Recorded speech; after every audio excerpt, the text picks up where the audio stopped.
As we grow, we know. So hi guys, today we're going to talk about the Vaillant boiler that a lot of guys got in their system in their homes. The Vaillant boiler we're talking about here. It's actually the EcoTEC. It's quite a common model you find in a lot of households. So here we'll go through it. I'll run down it with you.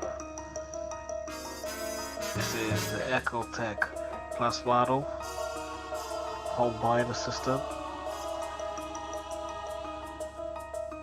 As you can see, we pull down the front panel. You got an instruction manual there in front. But to be honest, it doesn't make any sense.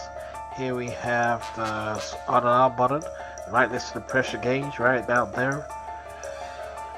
So obviously 0 is off, 1 is on. That's the pressure gauge next to the on and off button. And then you got your front panel. On the front panel screen, all those flickering lights you see there, that's just gonna tell you the temperatures, the pressures in and out. That should always be up. If you see it on like 1.0, then your Vaillant's got a problem. So you want to always see some high numbers on that display panel there on the LCD.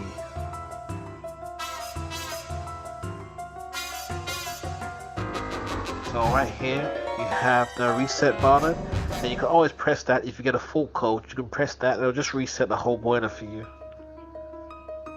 Sometimes it's as simple as that, a simple fix. That's the reset button I'm talking about, right down the left hand side. Just press that button to reset the whole boiler if you got an issue. And here you have the information button. You press that, it'll tell you all the information about the machine, the pressure, the temperatures. I'm not going to mess around in the dials because I don't want to confuse you with all the numbers. So I'm just going to point out. iHomeEducate. As we grow, we know.